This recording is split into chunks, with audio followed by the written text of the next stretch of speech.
วันนี้ก็จะมาทำเมนูไข่ยัดไส้นะคะ เด็กๆจะชอบทานกัน เวลาเนี้ยโรงเรียนก็ไม่ได้ไปเรียนอยู่ที่บ้านพยายามหาอะไรที่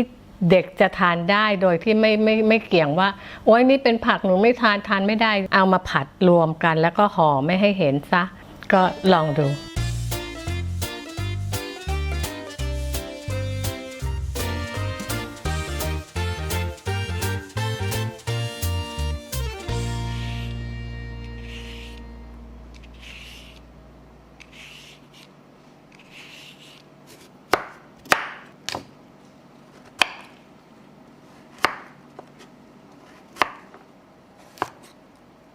ก็เอาผักมาหั่นเป็นชิ้นเล็ก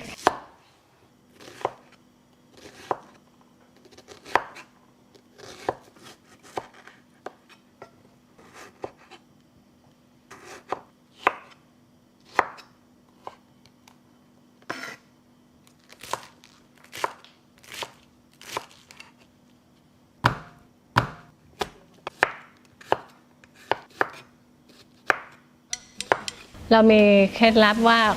ผักบางอย่างจะสุกยากสุกช้ากว่าคนอื่นอย่างเช่นแครอทเราก็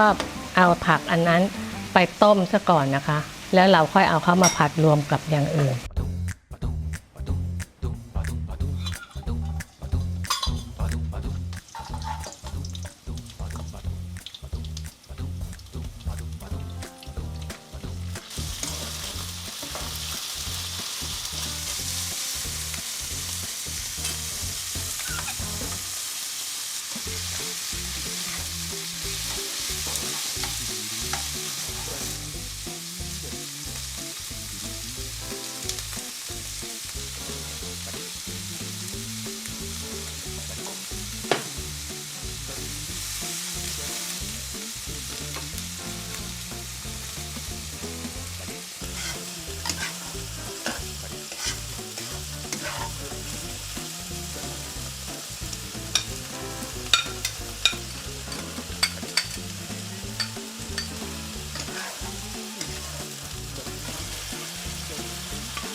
ผัดจนสุกได้ที่แล้วก็เอามาใส่จานรอไว้ก่อนแล้วก็ทำไข่เจียว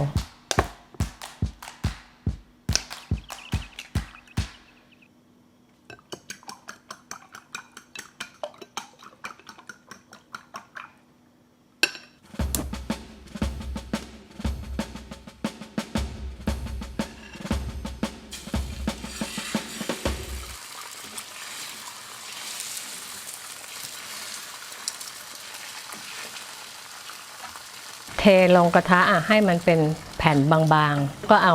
ไส้ที่ผัดไว้แล้วมาใส่ตรงกลางของไข่เจียว